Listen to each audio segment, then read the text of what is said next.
안녕하세요. 저는 결혼 2년 차에 아직 신혼의 달달함을 즐기고 있는 새댁입니다.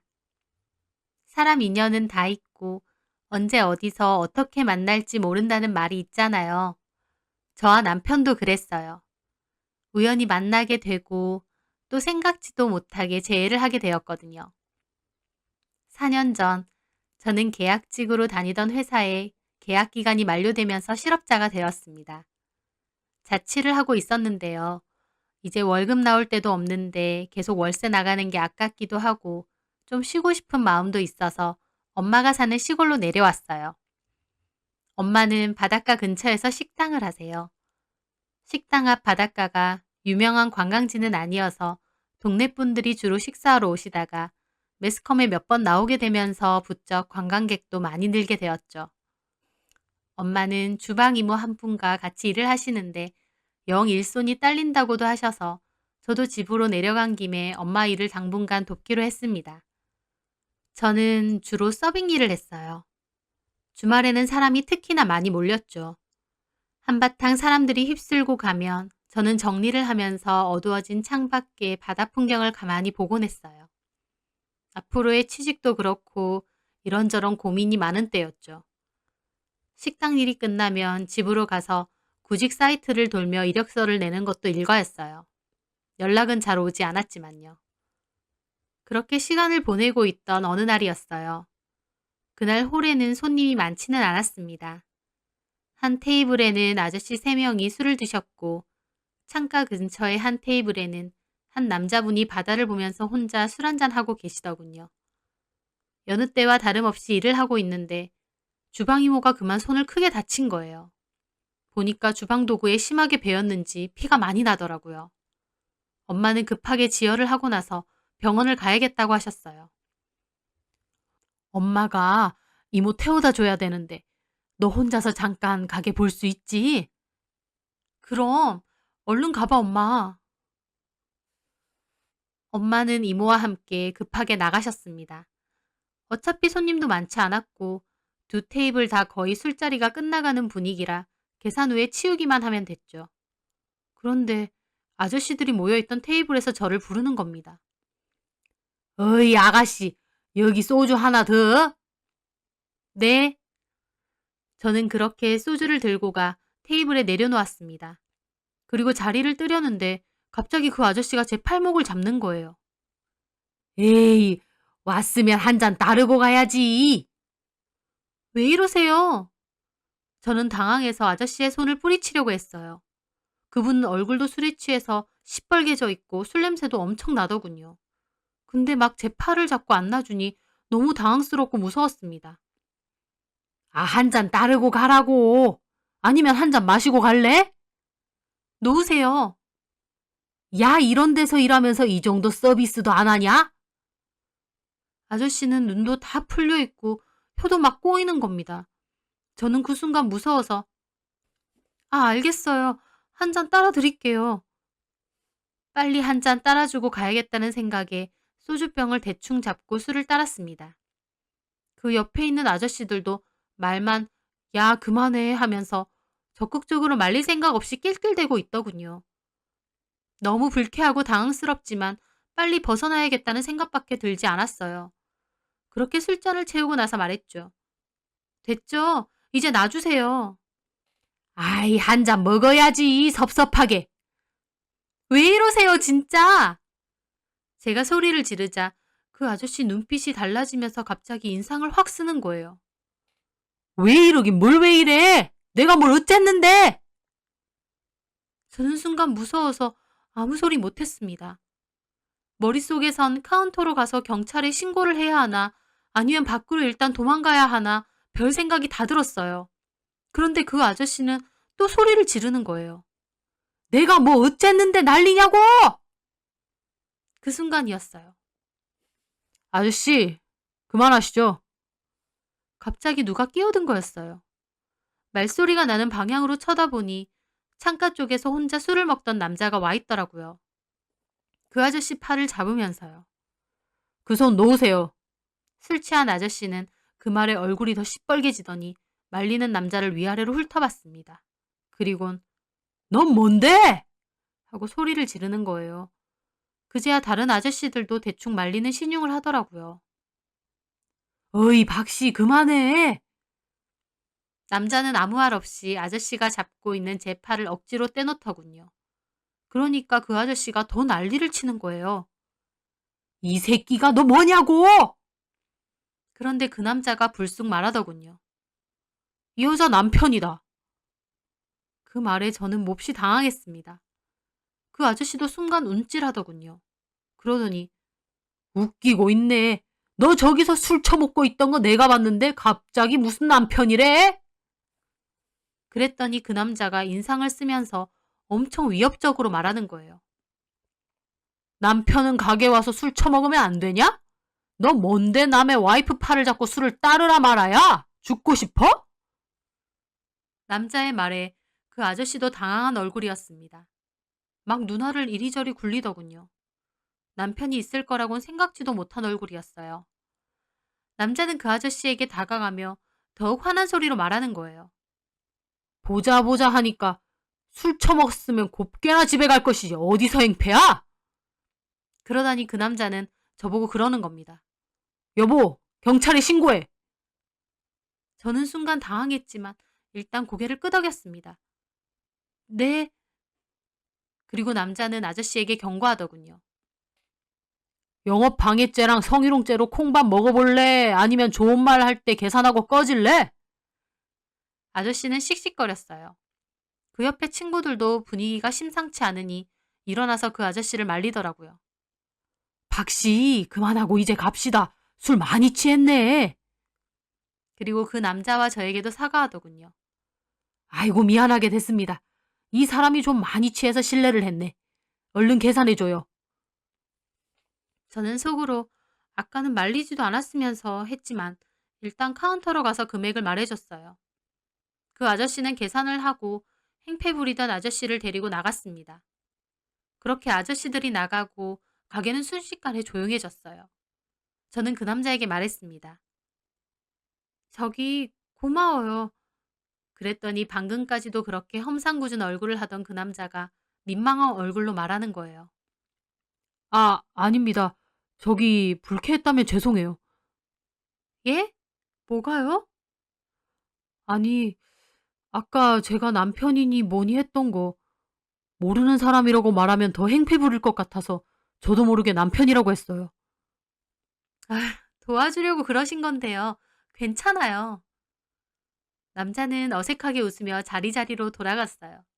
저는 아저씨들 떠나간 테이블을 정리하다가 고마워서 뭐라도 보답을 해야겠더라고요. 근데 제가 할 줄 아는 게 없어요. 그래서 주방으로 가서 대형 계란말이를 하나 만들었죠. 계란말이는 잘 만들거든요. 위에 케첩이랑 마요네즈도 듬뿍 뿌리고 손님들 오시면 드리는 미역국도 한 대접 덮어서 같이 들고 갔죠. 저기 이거 고마운데 뭐 드릴 건 없고 제 말에 남자는 환하게 웃더라고요. 어휴, 감사합니다. 네, 더 필요하신 건 없으세요? 없습니다. 조금 있다 가려던 참이었어요. 아, 가려고 하셨는데 제가 이걸 드린 거예요? 아니면 포장해 드릴까요? 아, 아니요. 먹고 가겠습니다. 잘 먹을게요. 남자는 그렇게 말하더니 계란말이를 복스럽게 먹더군요. 저는 워낙에 숫기가 없고 손님들에게 말을 걸거나 하는 성격은 아닌데 고맙기도 하고 조용한 가게 안이 어색하기도 해서 다시 말을 걸었어요. 저기, 여기 사시는 분 아니죠? 아, 예. 놀러 왔습니다. 친구 보러. 아, 친구분이 여기 사시는구나. 친구 고향이 여기거든요. 친구 만나러 왔는데 바람 맞았어요. 왜요? 친구가 이 가게로 오기로 했는데 갑자기 여자친구랑 싸웠다면서 못 온다는 거예요. 그래서 혼자 이러고 있는 거죠, 뭐. 아, 그러셨구나. 친구분 너무하셨다. 그러게요. 일부러 시간 내서 온 건데. 오면 내일 이 근처도 구경시켜준다고 한다더니. 내일도 어렵겠다고 아까 연락이 왔네요. 언제 돌아가시는데요? 내일 저녁요. 그 순간 저도 제가 왜 그랬는지 모르겠어요. 불쑥 말이 튀어나오더라고요. 저기, 저 내일 쉬는데 제가 여기 구경시켜 드릴까요? 제가 말을 꺼내놓고도 깜짝 놀랐습니다. 그 남자도 조금 놀란 것 같고 저도 속으로 '내가 왜 그런 말을 했지? 미쳤나 봐.' 싶었습니다. 아무 남자한테나 이런 말하는 이상한 여자로 보는 건 아닐까 싶기도 했고요. 하지만 그 남자는 흔쾌히 말하더라고요. "아휴 그래 주시면 고맙죠. 쉬는 날인데 저 때문에 그러셔도 괜찮아요?" 저는 고개를 끄덕였습니다. 그때 저희 엄마가 가게로 들어오셨어요. "치료받고 집에 데려다 주고 오는 길이야. 별일 없었지?" "음." 잠시 후 남자는 그 커다란 계란말이를 다 먹고 계산을 하러 카운터에 오더라고요. 그러면서 말하는 거예요. "저기 어디서 보면 될까요?" 그래서 저는 엄마 눈치를 살짝 보며 말했죠. "이 가게 앞에서 내일 12시 어때요?" "알겠습니다. 잘 먹었습니다." 남자는 그렇게 계산 후 가게를 나섰습니다. 엉겁결에 약속이지만 이상하게 마음이 왠지 설레더라고요. 그렇게 다음 날 저는 12시까지 가게 앞에 나왔습니다. 그 남자가 먼저 기다리고 있었어요. 저희는 꾸벅 인사를 했어요. 배고프시죠? 네. 뭐 좋아하는 거 있으세요? 여긴 뭐가 많지는 않아요. 저는 아무거나 다 잘 먹습니다. 그래서 저희는 근처의 멸치 쌈밥집으로 가게 됐어요. 오기 전까지만 해도 낯선 남자인데 괜히 약속을 잡은 건가 싶기도 했는데 막상 만나니 생각보다 편했습니다. 그래서 이런저런 대화도 했어요. 남자의 이름은 김진원이고 컴퓨터 프로그래머라고 했습니다. 저는 취업 준비를 하며 엄마 가게에 내려와서 일을 돕고 있다고 얘기를 했고요. 나이는 저와 3살 차이더라고요. 식사를 다 마치고 저는 근처의 관광지도 구경하고 중간에 카페에서 커피도 한잔 했어요. 바닷가 근처도 산책하고요. 그렇게 시간 가는 줄 모르고 대화를 하다가 저녁쯤이 돼서 남자는 이제 올라가야 된다고 하더라고요. 그렇게 저희 집 앞에 데려다 줬어요. 제가 내리려고 하는데 그 남자는 좀 우물쭈물 하더라고요. 그러더니 자기 차에서 명함을 꺼내는 거예요. 저기 지혜 씨, 이거 제 명함이에요. 지혜 씨 괜찮으면 연락 한번 주세요. 제가 또 내려와도 되고.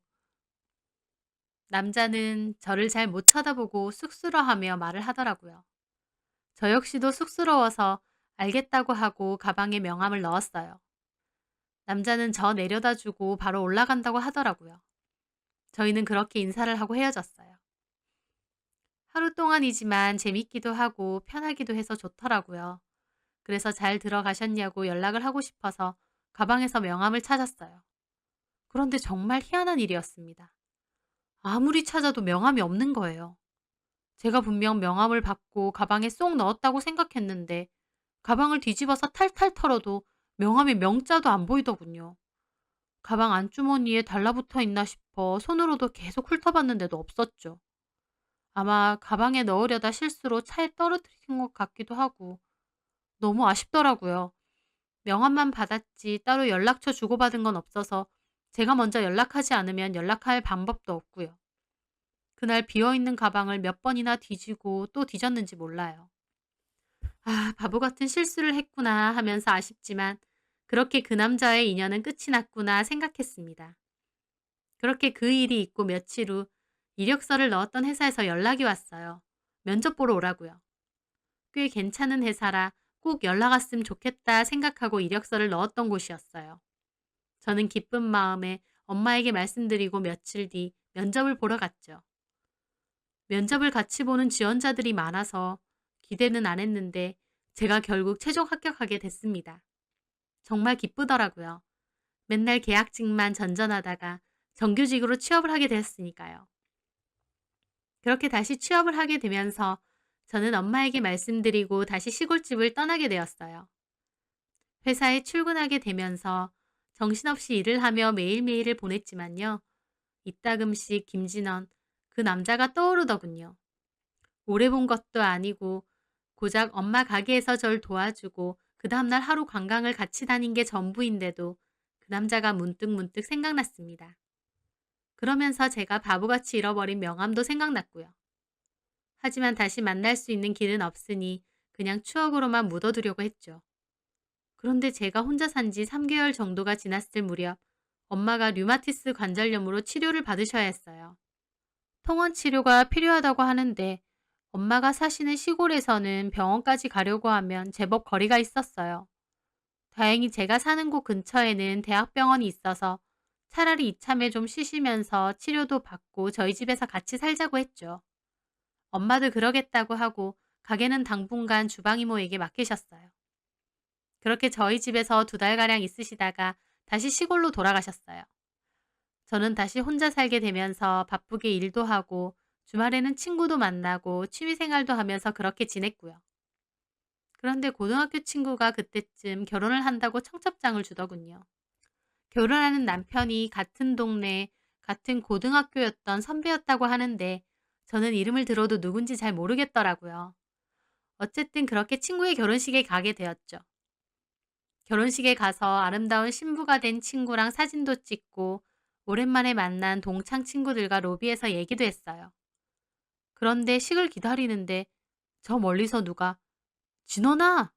김진원! 하고 이름을 부르는 거예요. 김진원은 그 남자의 이름이었습니다. 명함은 잃어버렸지만 그 이름만큼은 1년 가까운 시간이 지나도 까먹지 않았거든요. 저는 저도 모르게 소리가 나는 방향으로 고개를 돌렸죠. 그리고 그 순간 깜짝 놀랐어요. 그 남자가 저 멀리 서 있더군요. 저한테 명함을 줬던 김진원 그 남자가요. 참 신기한 게 그때 하루 정도 제대로 본 게 다인 그 남자의 얼굴이 1년 만에 만나는 건데도 분명하게 기억나더라고요. 아, 그 남자다. 라고 말이죠. 그 남자는 다른 친구와 반갑게 인사를 하더라고요. 아마 그 남자도 하객인 것 같았어요. 제가 얼떨떨하게 보고 있자 그 남자도 시선을 느꼈는지 저를 쳐다보더라고요. 그러더니 저를 알아보곤 역시나 깜짝 놀라는 거예요. 그리고는 저에게 성큼성큼 다가오더군요. 맞죠, 지혜씨? 그 남자도 제 이름을 기억하고 있었습니다.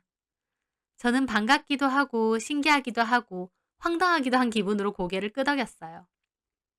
저 기억나세요?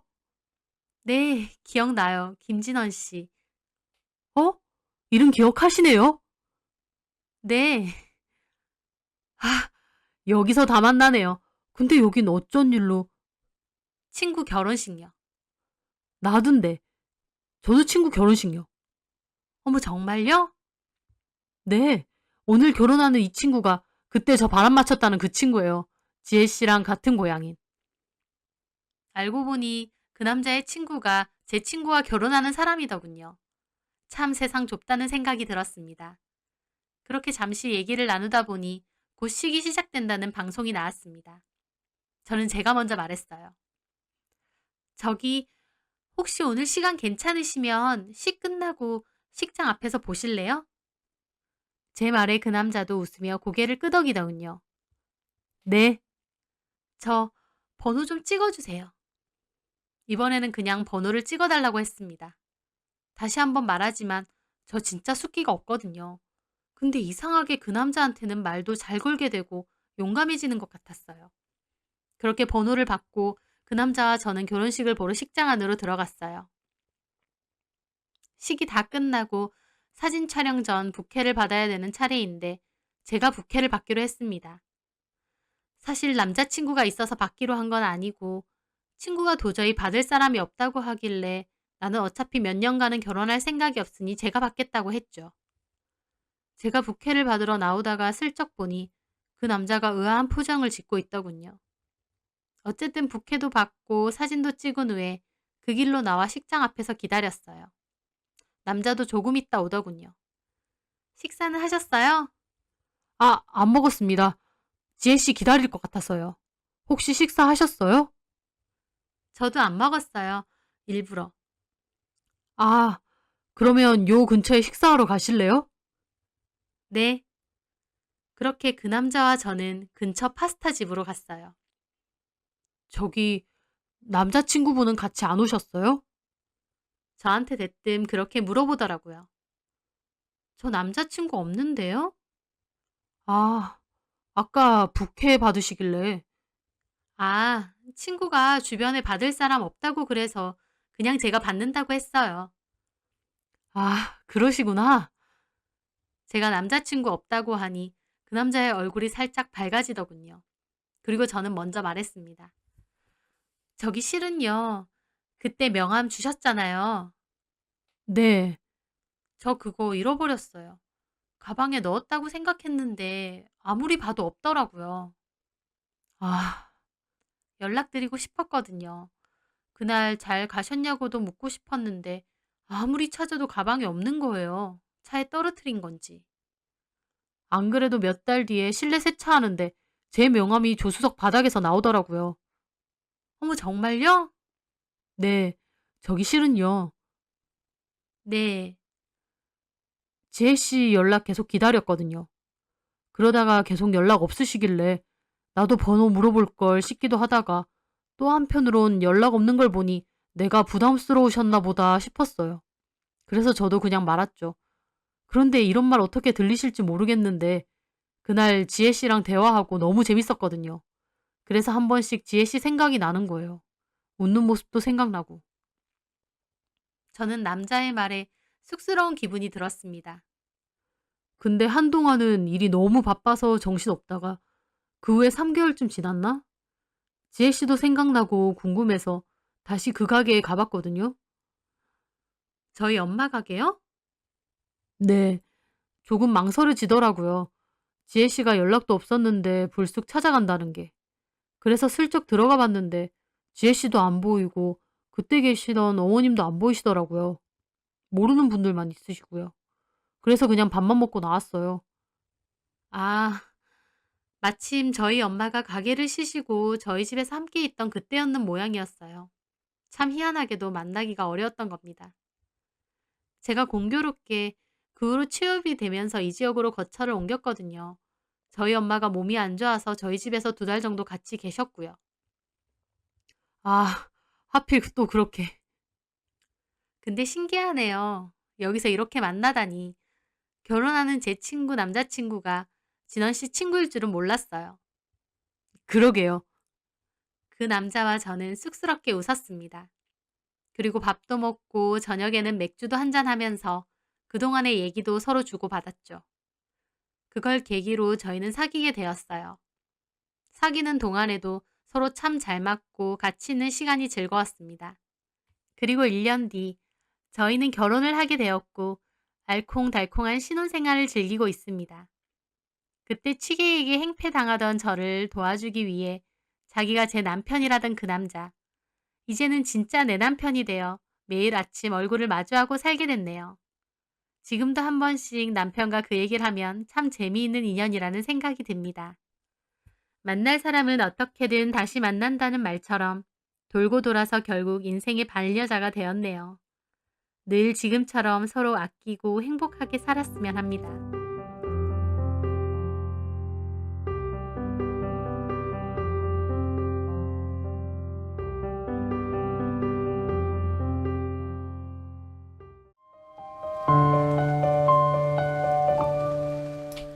안녕하세요. 저는 4년간 만났던 남자와 결혼의 문턱 앞에서 뒤돌아 나온 30대 여자입니다. 결혼 전에 헤어지는 경우 숱하게 많다고는 하는데 저도 그렇게 될 줄은 몰랐어요. 결혼 전에 파토가 난 거라서 한동안은 다른 사람들 입에 오르내리기도 했지만 구더기 무서워서 장 못 담그는 것도 아니고 사람들 시선, 입방아에 오르는 거 무서워서 아닌 걸 알면서도 스스로 지옥길로 들어갈 순 없잖아요. 결혼은 안 했지만 만약 결혼을 했으면 어떻게 됐을지 앞날이 훤히 그려졌다고나 할까요? 지금이야 생각만 해도 짜증나는 전 남친이지만 사귀는 당시만 해도 참 좋았습니다. 좋았으니 당연히 결혼도 하려고 했었겠죠. 그때 저는 남친에게 꽤나 고마운 마음도 있었고요. 저는 남친 이전에 오랫동안 사귀었던 남자가 있었는데요. 그 남자가 직장 동료랑 바람이 나서 저한테 이별 통보를 했습니다. 저의 첫사랑이기도 했고 오래 만났던 사이인데도 그 끝이 너무 예의가 없어서 비참하더라고요. 미련인지 뭔지 저 혼자 마음을 정리 못하고 빌빌대고 있었습니다. 제 스스로도 제가 한심하게 느껴졌지만 사람 마음이라는 게 끊고 싶다고 끊어지는 게 아니더군요. 그 모습을 보기가 안타까웠던지 친구 한 명이 남자를 소개시켜 준다고 했습니다. 저는 됐다고 했는데 그 친구 하는 소리가 사람은 원래 사람으로 있는 거라며 가볍게 한번 만나보라는 거예요. 그렇게 저는 친구의 권유로 소개팅에 나가게 되었고 그 남자를 만나게 되었습니다. 말투도 참 다정하고 배려심이 많은 사람이었어요. 그전 남자친구가 좀 쌀쌀맞고 툭툭거리는 말투를 가진 사람이었기에 정반대의 모습에 확 끌렸습니다. 친구의 권유로 등 떠밀려 만난 자리였기에 기대도 없었는데 생각보다 너무 괜찮은 사람 같았죠. 그런데 그날을 시작으로 그 남자와 저는 연락도 주고받고 종종 만나게 되었습니다. 그리고 사람은 사람으로 있는다는 친구의 말처럼 저는 지난 시련의 아픔을 극복하고 잘 만나왔습니다. 그것만으로도 남자친구에게는 참 고맙다는 생각을 많이 했었죠. 그맘때 저는 직장 3년 차였고 그 남자는 막 임용에 합격해 공무원이 된 사람이었어요. 공무원이다 보니 안정적이긴 했지만 월급 자체는 좀 많이 작은 편이었습니다. 실수령액이 저보다도 많이 작았으니까요. 그리고 외모도 평범한 편이었어요. 하지만 외모고 능력이고 다 떠나서 제 마음을 잘 헤아려주고 저라는 사람 자체를 이해하고 인정해 주려는 것 같아서 참 좋았습니다. 하나부터 열까지 저를 잘 맞춰주고 세세한 부분까지도 기억해 주는 것도 참 좋더라고요. 게다가 취미 생활도 맞는 게 많아서 좋았습니다. 저는 좀 활동적인 취미를 좋아해서 운동도 좋아하고 클라이밍도 즐겨해요. 그런데 남친도 자기가 운동을 좋아한다며 제가 운동을 가자고 하면 같이 잘 갔습니다.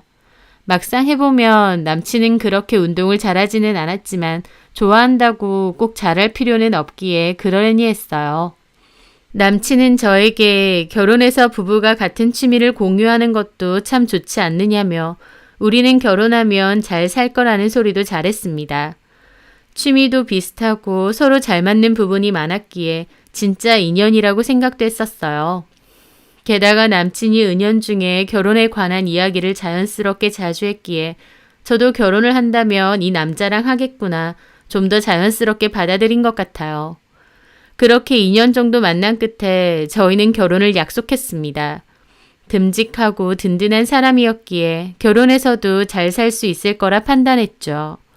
그런데 막상 결혼 이야기가 본격적으로 오가면서부터 남친은 전에 없던 모습들이 조금씩 보이기 시작했습니다. 그 전에는 저를 참 위해주고 전적으로 맞춰주려 노력하는 게 보였어요.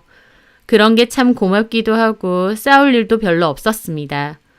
남친도 저를 위해 노력하는 것이 보였기에 저 역시도 남친을 많이 배려하려고 노력했거든요. 그런데 어느 순간부터 뭘 선택할 때도 자기 위주로 하려고 하고 또 저를 가르치려 드는 느낌도 많이 받았어요. 마침 그 시기가 결혼하기로 하고 나서부터였기 때문에 제 입장에선 속으로 내가 잡힌 물고기라고 생각하나 싶기도 했을 정도니까요. 그런 게 당연히 서운하기도 했습니다. 하지만 이런 서운한 부분을 톡 터놓고 얘기하면 남자친구는 펄쩍 뛰면서 오해라고 제가 좀 예민하게 받아들이는 것 같다고 본인 마음은 한결같이 똑같다고 하더라고요. 그래서 저도 결혼 준비 때문에 나도 좀 예민해진 건가? 그리고 여태까지 남자친구가 배려를 많이 해줬으니 나도 좀 그렇게 해주자 생각하며 넘어가기도 했습니다. 지금 돌이켜 생각해보면 남자친구가 변한 게 아니라 본 모습이 조금씩 나온 것 같기도 하지만요. 어쨌든 저희는 결혼도 약속했기에 양가 부모님도 뵙고 인사도 드리기로 했습니다. 남친이 먼저 저희 집으로 와서 부모님께 인사를 드렸어요.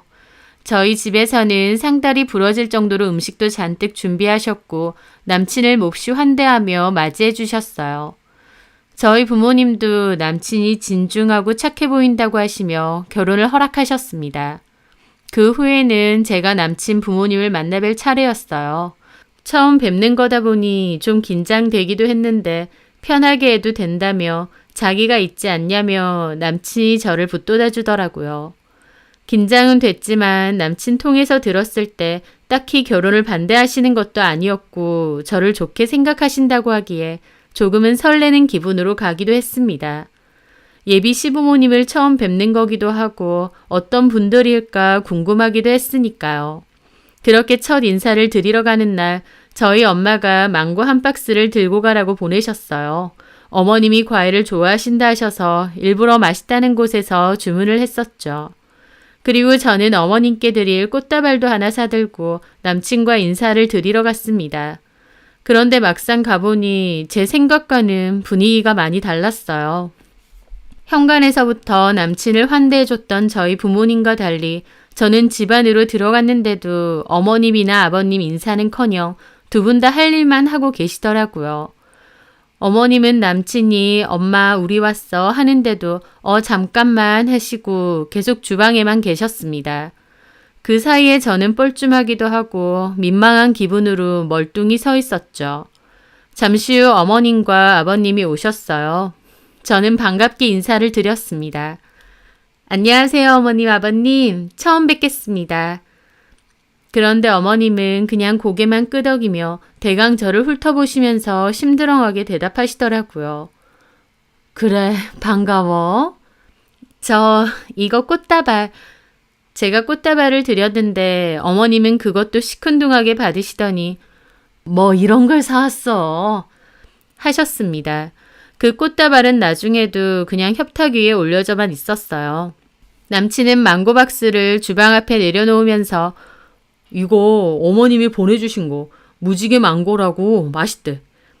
어머님은 그것도 힐끗 보시더니 아유 과일 사놓은 거 있는데 차라리 고기 같은 걸 좀 사오지 하시더니 다시 주방으로 들어가시는 겁니다. 저는 그 순간 기분도 좀 안 좋고 뻘쭘하기도 했습니다.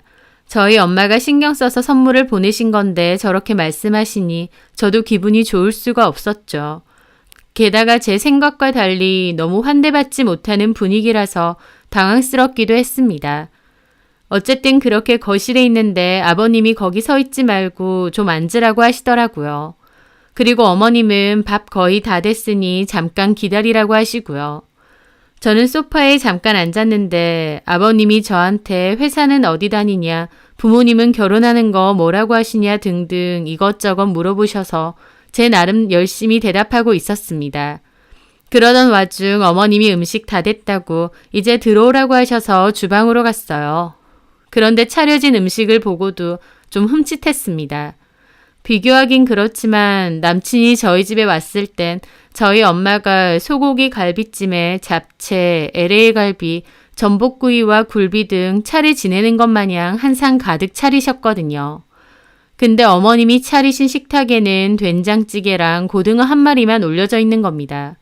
그리고 그릇째로 반찬들이 올라가 있고요. 그냥 평소에 식사하시는 거 그대로 차리신 느낌이었습니다. 뭐 대단하고 특별한 걸 얻어먹고 싶다 그런 건 아니지만 그래도 나름 첫인사 오는 건데 그 밥상을 보니 기분이 좀 이상하더라고요. 된장찌개 좋아한다고 해서 끓였다. 괜찮지? 네? 아, 네. 저는 그 순간 속으로 내가 된장찌개를 좋아한다고 했었나 싶었습니다. 저는 딱히 된장찌개를 좋아하지도 않아요. 막 싫어하는 것도 아니지만 그렇다고 좋아하는 음식도 아니라서 누군가에게 된장찌개 좋아한다고 한 적은 한 번도 없습니다. 특히나 남자친구에게는 더더욱요. 그런데 어머님이 저렇게 말씀하시길래 조금 어리둥절하더라고요. 하여튼 자리에 둘러앉았고 식사를 시작했습니다. 어머님이 국 떠줄 테니 그릇 달라고 하셔서 제가 냉큼 제 앞에 있는 그릇을 건네드렸어요. 그리고 바로 식사를 하는데 솔직히 음식도 정말 제 입에는 안 맞았습니다. 너무 짜고 냄새도 좀 쿰쿰하고 저 온다고 바로 끓이신 느낌도 아니었어요. 이미 몇 번 먹은 음식을 또 데워서 주신 느낌이기도 했죠. 솔직히 저도 사람인지라 기분 많이 상했지만 그래도 최대한 티내지 않으려고 노력했습니다. 일단 주신 거니까 열심히 먹었어요. 그런데 식사 시간에도 어머님, 아버님 아무 말씀 없으시고 그냥 밥 먹는 소리만 들리는 거예요. 밥을 코로 먹는지 입으로 먹는지 모르겠고 민망하고 어색하고 그렇다고 제가 거기서 나대면서 먼저 이런저런 말을 할 수도 없었고요. 저는 속으로 계속 내가 마음에 안 드시는 건가? 그 생각만 되뇌었습니다. 남친이 저한테 음식 어떠냐, 이 반찬도 좀 먹어봐라 라며 말을 걸었어요. 그래서 고마워. 내가 알아서 먹을게. 그랬는데 그 말에 어머님이 미간이 확 찌푸려지시더라고요. 반말을 쓰니? 네? 네. 원래도 반말을 썼어? 네, 맞아요. 왜? 어머님은 기분 나쁘신 표정으로 저렇게 물어보시더라고요. 연인 사이에 존댓말을 쓰는 것도 웃기지 않나요? 그것도 심지어 동갑인데요. 제가 어머님, 아버님 앞에서 야, 너 한 것도 아니고요. 이제 곧 결혼도 할 건데 남편 될 사람한테 그렇게 반말하고 그러는 거 보기 안 좋아. 더군다나 여긴 시댁 될 곳 아니야. 앞으로는 존댓말 써버릇해. 그렇게 버릇들여야 되는 거야. 어머님 말씀에 저는 어색하게 웃음을 지었습니다. 톡 까놓고 존댓말을 하려면 서로 같이 하던지요. 왜 저만 존댓말을 해야 하나요? 그래서 저는 그건 좀 아닌 것 같아서 웃으면서 말씀드렸죠. 근데요, 어머님, 영수랑 저랑 동갑이기도 하고 저만 존댓말 쓰는 건 좀 아닌 것 같아요. 영수라니, 영수 씨라고 해야지. 네? 시댁 와서 그렇게 이름 함부로 부르고 그러는 거 예의 아니야. 그리고 너만 존댓말 쓰기 싫다는 건 또 뭔 소리야? 동갑이기도 하고 존중의 의미로 굳이 써야 된다고 하시면 서로 써야 되는 게 아닌가 싶어서요. 제 말에 어머님 표정 정말 말도 못하고 굳어지시더라고요. 게다가 남친까지 슬쩍 저를 팔로 미는 겁니다. 제가 틀린 말한 것도 아닌데 왜 미나 싶더라고요. 정연이는 하고 싶은 말 다 하는 성격인가 봐. 그런 건 아닌데. 찌개 식겠다. 얼른 먹어. 어머님은 제 말을 탁 자르고 저렇게 말하시더라고요. 솔직히 누가 봐도 이 집에서 저를 반기지 않는다는 건 알 수 있었습니다. 분명 남친에게 들었을 때 부모님도 저를 괜찮아 하셨다고 했는데 막상 제가 직접 인사를 가서 겪어보니 전혀 아니더라고요. 앉아있는 자리가 꼭 가시방석처럼 느껴지고 서럽기도 했습니다. 도대체 뭐 때문에 첫인사 자리에서부터 이렇게 미운 털이 박혔나 싶기도 했고요. 어쨌든 그렇게 유쾌하지 않은 첫 만남을 끝내고 집으로 돌아갔습니다. 저희 엄마가 저더러 어땠느냐고 물어보셨는데 너무 피곤해서 한숨 자고 일어나서 말씀드린다고 했죠. 그렇게 늦은 밤에 잠에서 깬 저는 뒤늦게 폰을 확인해 보니까 남친에게서 전화가 많이 와 있더라고요. 받자마자 왜 이렇게 전화가 안 되느냐 짜증을 내는 겁니다. 평소에 저한테 짜증을 많이 내는 사람은 아니었기도 하고 기분도 싱숭생숭한 터라 저도 확 날이 서더라고요. 잔다고 못 받은 거야. 무슨 잠을 이 시간까지 자? 밤에 안 자고.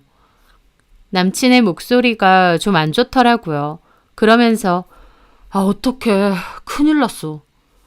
왜? 엄마가 너 별로 마음에 안 들어 하셔. 예상했던 일인데 남친 입으로 들으니 더 황당하더라고요. 저는 그냥 아무 말 안 하고 있는데 남친이 갑자기 그러게 그냥 엄마 말에 네네 하면 되지. 왜 그렇게 예의 없고 몰상식하게 행동을 해? 라는 겁니다. 어이가 없었죠. 뭔 소리 하는 거야? 내가 언제? 처음에 집에 갔을 때부터. 엄마는 당연히 너가 주방으로 들어와서 어머님 뭐 도울 거 없을까요? 하고 도울 줄 알았대. 근데 너 그냥 거실에 있었잖아. 엄마가 그때부터 이미 기분 상하신 것 같아. 저는 이게 뭔 소린가 싶었습니다. 저도 처음 인사 간 자리인데다 환영해 주시는 분위기도 아니어서 뻘쭘하게 거실에 앉아 있었어요. 게다가 아버님이 자꾸 이런 거 저런 거 물어보셔서 그거 대답하느라 화장실도 잘 못 가고 어정쩡하게 앉아 있었던 겁니다. 그런데 그 와중에 제가 주방 가서 어머님한테 뭐 도울까요?까지 했어야 된다니요. 그렇게 말하셨다고? 그것뿐만이 아니야. 엄마가 된장찌개 퍼준다고 했을 때 엄마는 당연히 너가 먼저 나서서 제가 펄게요. 그럴 줄 알았대. 근데 가만히 앉아서 엄마가 퍼주는 것만 받아갔잖아. 게다가 다 먹고 그릇은 치웠지만 설거지는 또 안 했고. 이건 또 뭔 소린가 했습니다.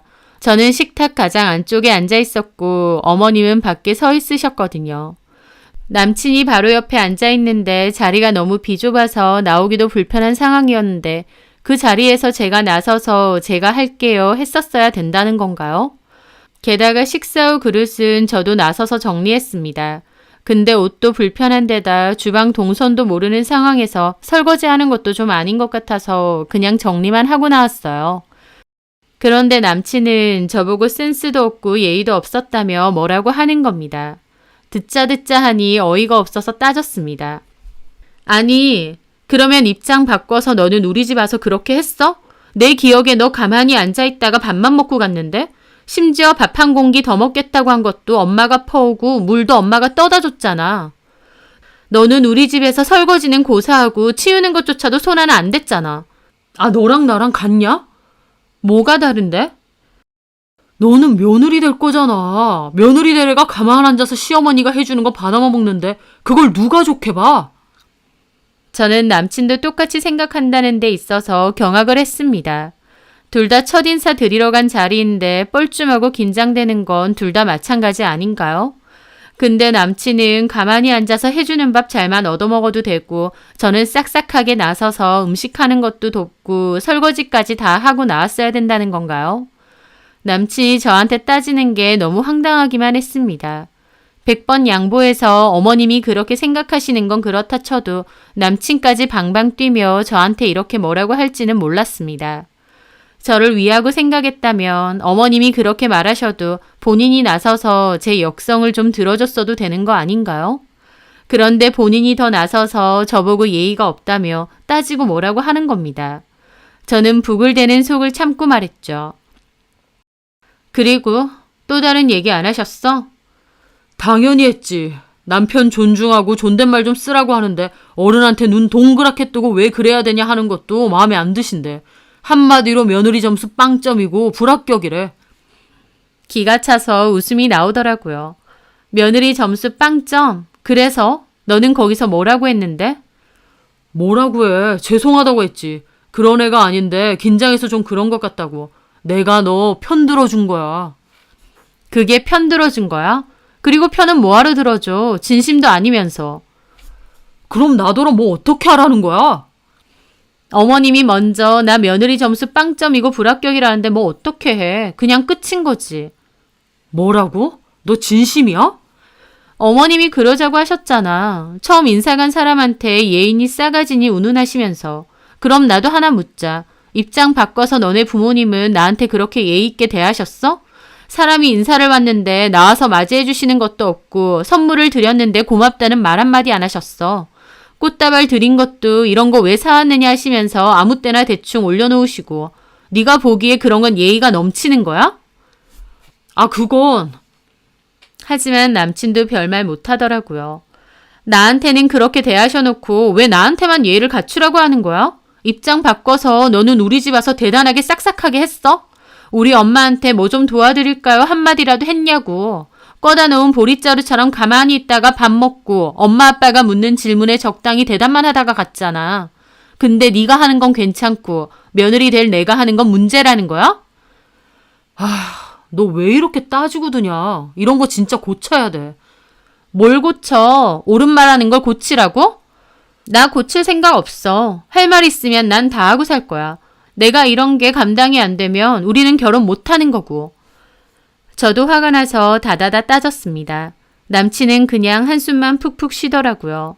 그렇게 실컷 싸우고 전화를 끊었습니다. 밖에서 듣고 계시던 엄마도 무슨 일이냐 그러셨고 저는 있었던 일을 다 말씀드렸어요. 엄마도 언짢아하셨고 시어머니 될 사람이 듣기에 영 그런데 결혼하는 거 괜찮겠느냐 하시더라고요.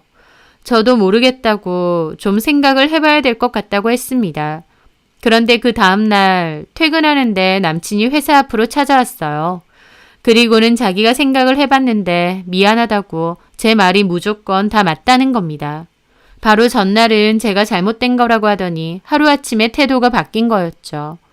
솔직히 제가 느끼기에도 남친이 진짜 자기 생각이 잘못됐다고 느꼈다기보다 저랑 결혼이 진짜 파토날까봐 임시방편으로 저를 붙잡는 느낌이 더 컸습니다. 저도 알고는 있었지만 결혼을 확 깨야 되는지까지는 확신이 없었어요. 그 전에 참 많이 좋아했고 고마움도 많이 느꼈고 잘 맞는 사람이라 생각해서 결혼도 하겠다는 건데 이런 문제로 헤어지는 게 맞는지 확신이 안 들었거든요. 게다가 어쨌든 남친이 먼저 미안하다 사과하는데 못 이기는 척 적당히 넘어가줘야 되나 싶기도 했습니다. 그래서 남친에게 말했죠. 어머님도 나에 대해서 마음에 안 드신 부분이 있으셨겠지만 나 역시도 그렇게 좋은 만남은 아니었다고. 그리고 나는 아니다 싶은데 무조건 어머님에게 맞춰드릴 생각은 없다고. 그건 너도 알고 있으라고 분명하게 전했습니다. 남친도 제 말이 맞다며 무슨 말인지 잘 알겠다 하더라고요. 그러면서 자기가 어머님한테 다시 잘 얘기해보겠다고 했습니다. 그렇게 일단은 파혼을 하겠다는 제 생각도 보류가 되었습니다. 물론 고민은 계속했죠. 좀 혼란스럽기도 하고 시부모님 되실 분들이 나하고는 정말 안 맞는 것 같은데 이 결혼을 해도 되는 건가 싶었고요. 그렇게 고민을 거듭하고 있을 때쯤 그 일이 있고 2주 정도 지났을 무렵이었어요. 갑자기 어머님이 빙판길에 넘어지시게 되었고 그 일로 병원에 입원까지 하신 겁니다. 남친 얘기를 듣고 저도 좀 많이 놀랐고 다치셨다고 하니 찾아뵙는 게 도리겠다 싶었어요. 결혼을 하고 안 하고는 둘째로 일단 다치셨다고 하니 저도 가봐야겠다 싶었죠. 그래서 주말에 어머님 드실 간식하고 음료수 사들고 어머님이 계신 병실로 방문을 했습니다. 저는 인사를 드렸는데 여전히 제가 마음에 안 드시는지 뚱한 얼굴로 보시더라고요. 그래, 왔니? 몸은 어떠세요? 괜찮으세요? 죽겠다 아주. 의사 말로는 한 달은 이러고 있어야 된다는데 거동이 불편하니까 화장실 가는 것도 힘들고 씻는 것도 힘들고. 그럼 간병인은 낮에만 오는 사람이 있기는 한데 저녁에는 퇴근해. 그래서 저녁에는 영수가 와서 좀 도와주긴 하는데 일한다고 바쁘네. 이렇게 매일 불러도 되나 모르겠다. 그럼 저녁까지 간병인을 쓰시는 게 어떠세요? 그렇게 하면 너무 비싸니까 그렇지. 아니면 네가 좀 도와주던가. 네? 갑작스런 어머님의 말에 저는 좀 어리둥절했습니다.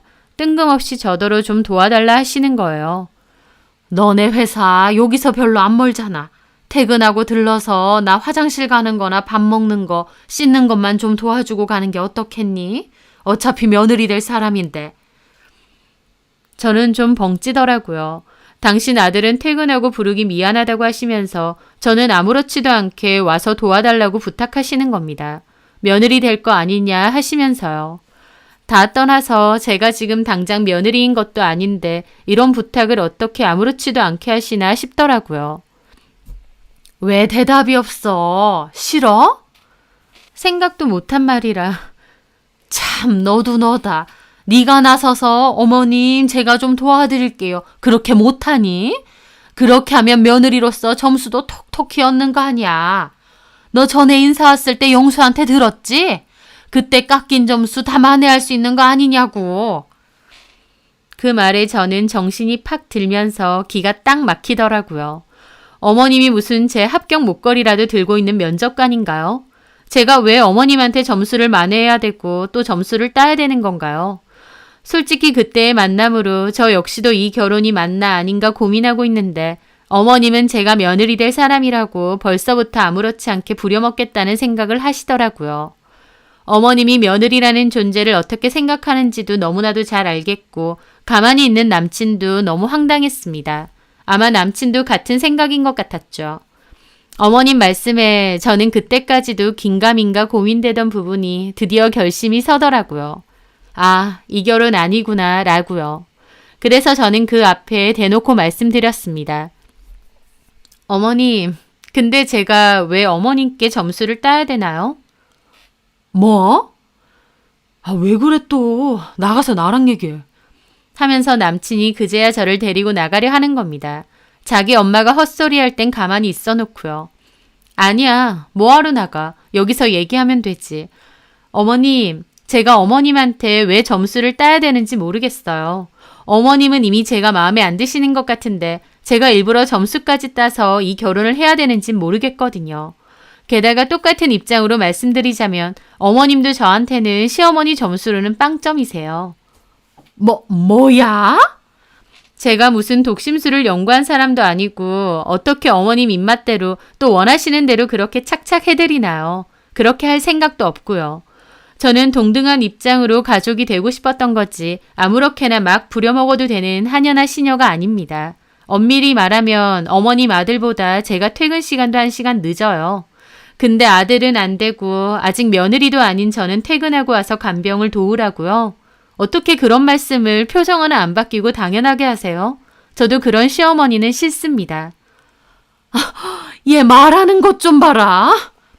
왜 그러냐고. 잠깐 나와봐. 내가 틀린 말 했어? 어머님도 제가 며느리로서 실격이라고 하셨죠? 그건 저도 똑같습니다. 저도 이 결혼 안 하는 게 나을 것 같아요. 다리는 빨리 나으시길 바랄게요. 그리고 저는 여기 또 올 일은 없을 것 같아요. 건강 잘 챙기시면서 지내세요. 저는 그렇게 병실을 떠나 나왔습니다. 어머님이 뒤에서 저 하는 소리가 들렸는데 그냥 무시하고 나왔어요. 남친도 급하게 따라 나오더라고요. 왜 그래? 무슨 짓이야? 뭐가 무슨 짓이야? 나중에 어쩌려고 엄마한테 그러냐고. 무슨 나중? 나 너랑 결혼 안 한다니까? 진짜 끝내자는 거야? 그래, 너 뭘 들었니? 나 너랑 결혼 안 해. 너네 엄마한테만 며느리 고를 선택권이 있어? 아니야. 나도 마음에 안 드는 시어머니를 참고 넘어갈 이유 없어. 와, 너 진짜 대단하다. 그래서 진짜 끝이라도 내겠다고? 그래야겠지. 나한테 어떻게 이럴 수가 있어. 결혼이 장난도 아니고. 결혼이 장난이 아니기 때문에 이렇게 하는 거야. 아닌 거 알았는데 모른 척할 순 없잖아. 진짜 너무한다. 엄마 입장에서 며느리 얻으면 바라시는 게 좀 있을 수도 있지. 그걸 이렇게 끝까지 이런 식으로 군다고? 어머님이 바라시는 건 군소리 없이 내내 하녀 같던데? 제 말에 남친도 얼굴까지 뻘개져서 화를 내더라고요. 좋아, 그래, 깨지자. 나도 너처럼 드센 여자 딱 질색이야. 근데 너 그딴 식으로 구는 거 아니지. 내가 너 하나부터 10까지 그렇게 맞춰주고 잘해줬는데 너는 고작 이것도 못 해주냐? 네가 뭘 그렇게 맞춰줬는데? 나 운동 싫어해. 근데 네가 운동 좋아한다 어쩐다 해서 가기 싫은 거 억지로 다 맞춰줬어. 음식도 너 좋아하는 걸로 내가 다 맞춰준 거야. 하나부터 10까지 다 내가 너 맞춰주고 배려해줬는데 너는 고작 이런 배려도 못 해준다 이거야? 그 순간 저는 머리가 띵하더라고요. 싸우면서 알게 됐는데 남친은 운동을 좋아하지도 않았고 저랑 같이 좋아한다고 했던 음식을 좋아하지도 않았습니다. 한마디로 본인 취향도 아닌데 그저 저한테 맞춰주려고 좋아하는 척 했다는 겁니다. 저는 오히려 그 얘기를 듣는데 더더욱 이 결혼은 하면 안 되겠구나 싶더라고요.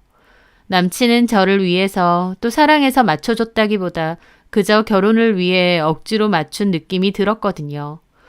그래서 결혼을 앞두고 나니 조금씩 본색이 나왔던 것 같기도 했고요.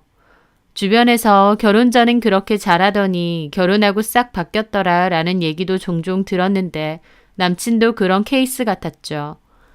저는 남친에게 우리는 진짜 아닌 것 같다고 앞으로는 마음에도 없는데 누구 억지로 맞춰줄 생각 말라고 했습니다. 그리고 남친과 저는 헤어졌어요.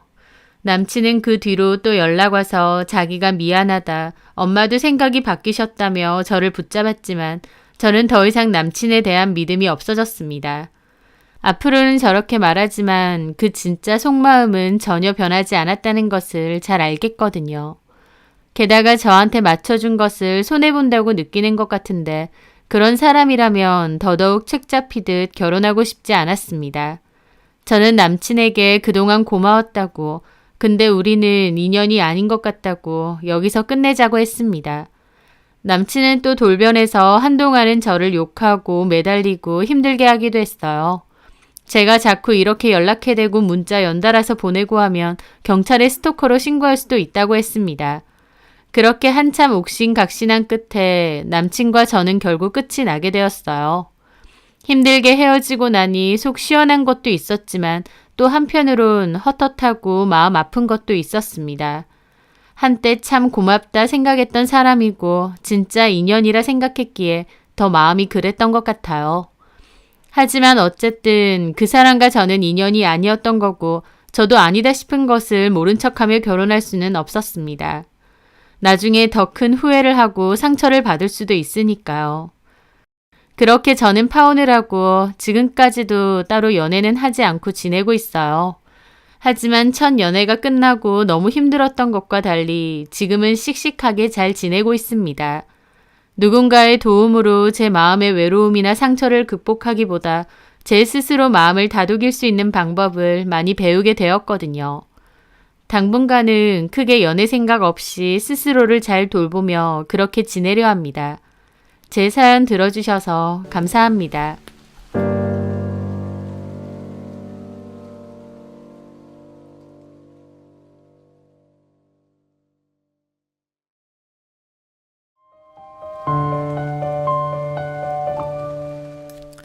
안녕하세요. 결혼하고 4년도 안 돼서 이혼 서류에 도장 찍은 30대 여자입니다. 남편과는 큰 문제 없이 잘 지내오다가 그 일을 시작으로 결혼 생활이 흔들리기 시작했어요. 가끔은 그 일이 없었다면 나는 이혼을 하지 않았을까 싶은 적도 있었습니다.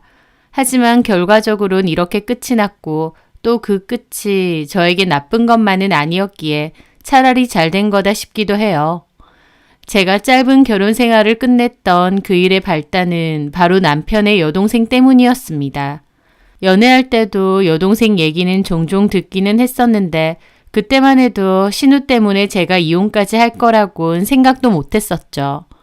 그때 당시 남친이었던 남편은 부모님 속 안 썩히고 착실하게 공부하고 살아온 남자였어요. 은행원으로 일하고 있어서 직업도 좋았고요. 반면 남편에게 3살 어린 여동생이 있었는데 남편과 달리 말썽이란 말썽은 다 피우고 다녔다 합니다. 고등학교 때도 지역에서 제일 공부 못하고 말썽 피우는 애들이 들어간다는 학교에 들어갔었대요. 당연히 그런 학교에 있는 아이들과 어울리다 보니 더욱 삐뚤어진 것 같더라고요. 담배랑 술 때문에도 문제였지만 제일 골칫거리가 가출하는 문제였답니다. 시부모님은 엇나가는 딸 때문에 스트레스도 엄청 심하셨다 하시고요. 한 번은 다시는 가출하지 못하게 대판 싸우고 여동생 머리까지 민 적도 있대요. 근데 오히려 그 일로 여동생은 다시는 집에 안 들어온다며 보름 넘게 집을 나갔다가 아버지한테 붙잡혀왔답니다. 매도 때려보고 화도 내봤지만 그럴수록 더 엇나가니까 남친네 부모님은 이러다가 진짜 큰일 나겠다 싶더래요. 그래서 오히려 그때부턴 여동생을 좀 애지중지 대하게 되었다고 해요. 해달라는 거 해주고 비위 맞춰주면서요. 괜히 건드리거나 부딪히면 확 집 나가서 어떻게 살지 모르겠다 싶으니 오히려 잘 어르고 달래서 가출만은 못하게 했던 거죠. 학창시절에 아무리 엇나갔어도 나중에 커서는 정신 차렸으면 괜찮을 테지만 사람 본성이 쉽게 바뀌지는 않는가 봅니다. 성인이 되고부터는 가출하고 이런 건 아니었지만 자기가 하고 싶은 거 해달라 하고 해줄 때까지 부모님을 들들 볶는 일이 많았대요. 그 때문에 시부모님은 본인들 노후 자금 털어서 집에서 놀고 먹는 여동생을 위해 카페도 차려줬고 네일샵도 차려줬답니다. 근데 그런 것들도 잘 안 됐습니다. 본인이 남 밑에서 일도 해보고 어느 정도 경험치가 있는 상태에서 본인 가게도 해보는 게 맞잖아요.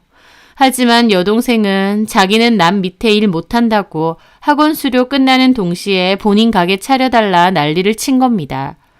그렇게 가게를 열어봤자 손님한테는 잘하겠나요? 본인 하고 싶은 대로 하고 실력도 없다 보니 손님 다 끊기고 월세만 밀리다가 결국 1년도 못 넘기고 폐업을 하는 거였죠. 그렇게 여동생은 젊은 나이에 가게를 2개나 말아먹었습니다. 저는 남친과 사귀는 당시에 남친으로부터 이런 얘기를 들었는데 솔직히 듣는 제가 더 갑갑하더라고요. 남친도 남친네 부모님도 참 힘들겠다 싶기도 하고요. 하지만 저도 좀 어리석었던 게 남친 여동생 일이고 어차피 남친 부모님들이 감당할 일이니까 저하고는 크게 상관없다 생각했어요. 지금 돌이켜보면 한 가족으로 묶이게 되는 거고 그렇게 사고뭉치가 한 명 있으면 온 가족이 다 힘들어지는 건데도 저는 막연하게도 저한테까지 피해가 올 거라고는 생각 못했거든요. 물론 그만큼 남친을 좋아해서 결혼하고 싶은 마음이 컸기에 그런 문제는 흐린 눈을 한 걸지도 모르죠. 하여튼 여동생은 커서도 자리를 못 잡고 부모님 속을 썩히다가 결국 시부모님이 남은 돈 다 털고 대출까지 내서 꽃집을 하나 차려줬습니다. 허세랑 허영심은 또 심해서 남들이 보기에 예쁜 직업만 갖고 싶어 했거든요. 자기는 이제 플로리스트라며 플로리스트 과정 몇 개월 이수하고는 금방 꽃집을 차린 거죠. 그래도 그나마 다행인 게 다른 가게와 달리 플로리스트 일은 금방 안 때려치우고 계속 하더라고요. 시부모님도 이제야 됐다 싶으셨던 것 같고요. 그맘때 저는 남친과 결혼 이야기가 오갔습니다. 만난 지 오래됐다 보니 결혼 이야기도 하게 된 거죠. 저는 언니와 수제 쿠키, 수제청을 만들어 파는 일을 하고 있었는데 단골도 많고 꾸준히 잘 되는 편이었어요. 온라인으로도 팔고 오프라인 매장도 있습니다. 카페처럼 운영도 되고 또 수강생 받아서 클래스도 운영하고 있어요. 저는 남친과 오래 만났고 결혼도 할 생각도 있다 보니 결혼 자금도 착실히 모아두고 있었죠. 그렇게 결혼 얘기가 나왔을 때쯤 서로 결혼 자금이나 비용 문제에 대해 얘기를 했는데 제가 6천만 원, 남친이 3천만 원 정도를 모았더군요. 남친은 안정적인 은행원이고 버는 게 나쁘지 않은데 생각보다 못 모았더라고요. 근데 알고 보니 신우 가게 한다고 해서 모은 돈 중 3천만 원 가량을 보태줬다고 했었습니다. 남친은 자기 여동생 욕을 잘했어요. 자기 여동생 진짜 답도 없다고. 친동생이지만 진짜 보고 있으면 한심하고 욕 나온다고 할 때도 많았는데 그래도 동생이라고 돈은 또 빌려줬나 보더라고요. 저는 당신 돈이니까 이미 준 건 어쩔 수 없는데 결혼하고 나서는 부부 공동의 돈이니까 앞으로는 절대 그렇게 안 했으면 좋겠다고 확답을 받았습니다. 결혼 전에 동생 빌려주는 건 당연히 그럴 수 있죠. 남친 돈이니까요. 제가 감나라 배나라 할 수 있는 것도 아니고요. 하지만 결혼하고 나서는 상황이 다르잖아요. 부부가 같이 모으는 공동의 재산이니까 서로 상의를 해서 돈도 써야 되는데 더욱이 신우에게만큼은 더 이상 금전적으로 도움을 주는 건 결사 반대라고 했습니다. 솔직히 남친이야 자기 가족이니까 도와주고 싶을 수도 있겠지만 제 입장에선 신우한테 뭔가를 도와주는 것 자체가 밑빠진 독에 물 붓기 같기도 했거든요. 신우가 성실하고 책임감 넘쳐서 뭐라도 열심히 해보려 하는 사람이라면 가족으로도 도움 줄 수도 있겠죠. 하지만 저도 익히 남친에게 들어서 알잖아요. 신우가 얼마나 노답인지요. 그 전에 가게 2개 날린 것도 그렇고 꽃집은 그나마 운영은 하고 있지만 장사가 잘 되는 것도 아니고 진짜 근근히 유지만 하고 있다고 들었거든요. 제 말에 남친은 당연한 소리라며 부모님이 하도 설득해서 어쩔 수 없이 3천만 원 정도 도와줬지만 나도 다시는 걔한테 돈 주는 일 없을 거라고 호언장담을 하더라고요. 남친네 부모님은 이미 모아둔 돈을 신우 가게 차려주는데 다 썼기 때문에 여유자금이 없는 상황이었습니다. 아버님도 퇴직하시고 연금을 받고 있었는데 별도의 여유자금 없이 그 연금만으로 생활비를 쓰고 있는 상황이었죠. 그렇다 보니 당연히 결혼한다고 도움 주실 것도 없었고요. 그래서 남친이랑 저랑 돈 모아서 모자란 건 대출받자고 했습니다. 남친이 은행원이니까 대출받는 부분에 대해서는 잘 알고 있기도 했고요. 그런데 저희 부모님이 세를 주고 있던 아파트가 하나 있었는데 거기에 저희 보고 들어가 살라고 하시더라고요. 지금 전세 사는 사람들 나가면 원래는 팔려고 하셨는데 저희가 신혼집 때문에 발을 동동 굴리니까 거기서 몇 년 정도 살다가 돈 모아서 나가라고요. 저는 너무 잘됐다 싶었고 남친도 몹시 기뻐했죠. 돈이 넉넉한 상황은 아니니 예물 예단 같은 건 다 생략하고 딱 필요한 것만 하자고 했어요. 시어머니는 그 와중에 저한테 남들 다 받는 금목걸이 하나 못 받았다고 툴툴거리시기는 했지만 그 정도는 가벼운 투정 정도로만 생각했습니다. 그렇게 결혼 후 남편과 큰 트러블 없이 잘 지내오고 있었어요. 시부모님은 그런 저희 부부를 보며 신우도 좋은 남자 만나서 결혼을 했으면 하셨고 저보고도 좋은 남자 있으면 소개 좀 시켜주라는 소리를 자주 하셨어요. 하지만 솔직히 저는 그러고 싶지 않더라고요. 결혼 후에 제가 직접 가까이서 신우를 보니 신우는 제 생각보다 더 아나무인이었거든요. 저런 성격인데 제가 괜히 다리를 놔줬다가 나중에 무슨 원망을 들으라고요. 신우는 하나부터 열까지 본인 위주로 맞춰야 되고 마음에 안 들면 어린애처럼 떼를 쓰고 허영심과 허세는 많아서 돈은 펑펑 써야 되고 남들 하는 것도 해야 되고 저런 사람을 감당할 만한 남자가 있을까 싶을 정도였습니다. 물론 그런 얘기는 겉으로는 절대 하지 않았지만요. 그런데 어느 날 저희 조카 돌잔치가 있었고 저희 시댁 식구들도 참석을 했거든요. 신우도 웬일로 참석을 했더라고요. 그런데 돌잔치에 찾아온 형부의 후배를 보고 신우가 자꾸 저를 찌르는 겁니다. 저 남자 누구냐고요. 형부 직장 후배인데 형부가 대기업에 다니거든요. 그렇다 보니 직장도 좋고 그 후배는 키도 크고 훤칠해서 인물도 좋습니다. 형부하고는 같은 학교 선후배 사이기도 해서 많이 친한 사이라며 언니한테 얘기를 들은 적도 있었고 두어 번 저희 가게에 놀러 온 적도 있어서 얼굴은 알고 있습니다. 성격도 싹싹하고 인사성도 좋은 편인데 그날 돌잔치 때 사회자가 하객들한테 돌자 비용 돈을 받겠다 하니 바로 지갑에서 10만 원 꺼내서 올려두더라고요. 그 모습을 보고 신우는 남자답고 멋있다면서 막 마음에 들어하는 겁니다. 그러면서 저보고 자꾸 소개 좀 시켜달라는 거예요. 형부 후배지 제 후배는 아니잖아요. 저도 잘 모르는 사람이고 그냥 몇 번 가게 놀러와서 얼굴 본 게 전부인데 자꾸 저를 찔러대며 소개를 해달라는 겁니다. 옆에서 어머님도 그렇게 해주라고요. 저는 잘 모르는 분이라고 곤란해하는데 자꾸 새언니네 언니한테 일단 물어보라고 그러더군요. 결국 저는 약간 어거지로 그 남자에게 인사를 하고 여기는 저희 시어머니고 우리 아가씨다 했습니다. 그분도 좀 어리둥절해 하더라고요. 저하고 개인적으로 친한 사이도 아닌데 제가 인사를 시키니까요. 하지만 워낙 성격이 싹싹하신 분이라 내색 없이 반가워하며 인사를 했습니다. 그 이후로 신우는 혼자서 짝사랑에 빠진 건지 그 남자 얘기를 자꾸 하며 저한테 연락을 하더라고요. 소개 좀 시켜주라고. 저는 중간에서 진짜 환장하겠다 싶었죠. 그렇게 등 떠밀려서 언니한테 일단 물어봤는데 천만다행으로 그 사람은 약혼자가 있다는 겁니다. 내년쯤에 결혼도 한다 하고요. 너무 다행이다 싶었고 저는 그 사실을 시어머니와 신우에게 전했죠. 제가 물어봤는데 이미 약혼자가 있대요. 내년에 결혼도 한다 하고. 저는 이렇게 말하면 그렇느냐 하고 포기할 줄 알았는데 약혼자가 있는 거지 와이프가 있는 건 아니지 않냐며 어떻게든 자리를 마련해달라는 겁니다. 저는 제가 개인적으로 아는 사람도 아닌데 어떻게 그러느냐고 짜증나서 한마디 했고 신우는 새언니네 형부가 친한 사람이라 안 했냐고 그럼 다리 놔주면 되지 뭐가 문제냐고 악을 쓰더군요. 너 같으면 너 같은 거한테 그런 남자를 소개시켜주고 싶겠니? 내가 중간에서 뭔 욕을 먹으라고. 이렇게 쏘아붙이고 싶은 거 간신히 참았죠. 그 와중에 어머님도 저한테 제가 저렇게 누구 마음에 들어하는 거 처음이라고 새언니가 돼서 좀 도와주라 그러고요. 저는 단칼에 거절했습니다. 어머님, 일단 저는 그 남자를 잘 모르고요. 그리고 이미 약혼자가 있다잖아요. 근데 약혼자까지 있는 남자가 미쳤다고 소개팅을 받겠어요? 물어나 보라는 거지.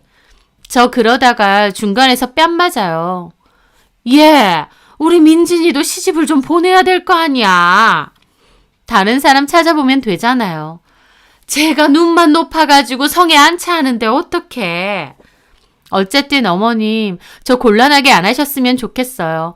제가 어떻게 할 수 있는 게 아니잖아요.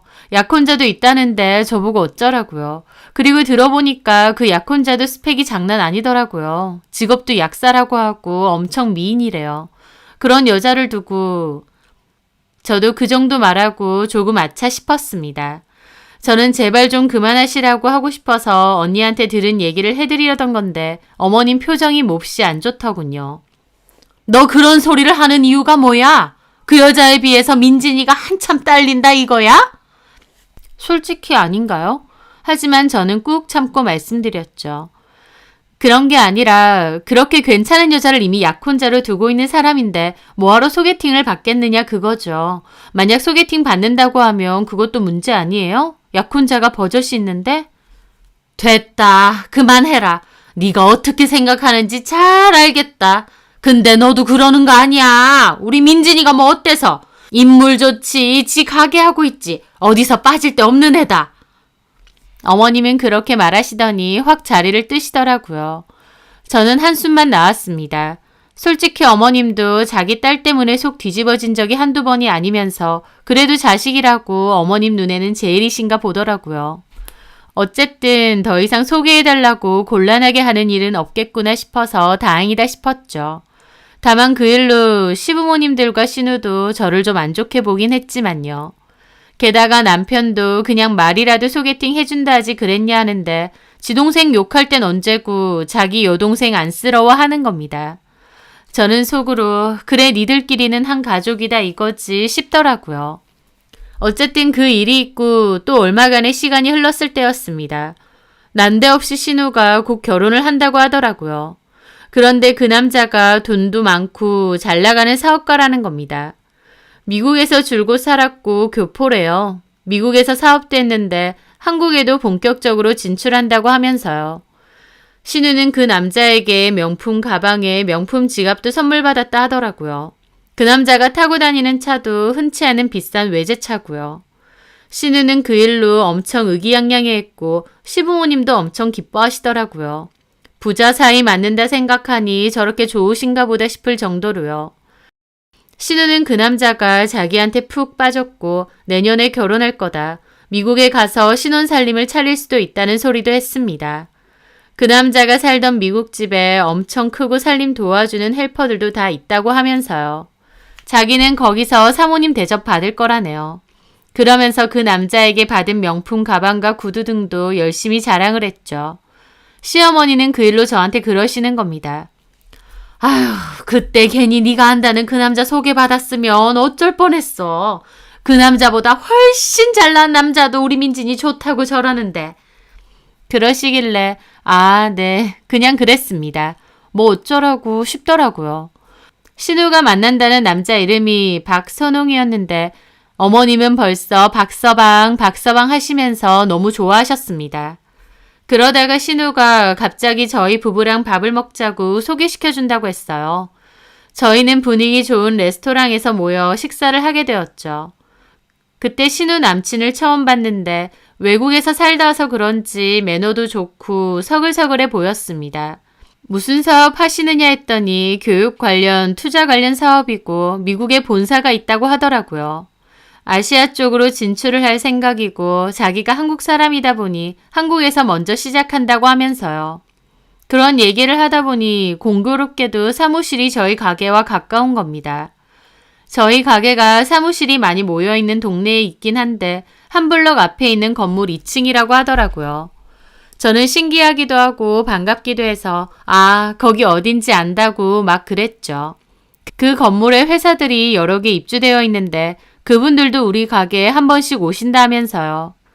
그때까지만 해도 괜찮았는데 대화가 이어져 나갈수록 저는 묘하게 이상한 느낌을 자꾸만 받았습니다. 게다가 처음 만난 자리인데 저희 남편에게 자기 사업 얘기를 하며 투자를 할 것을 자꾸 권유하기도 했고요.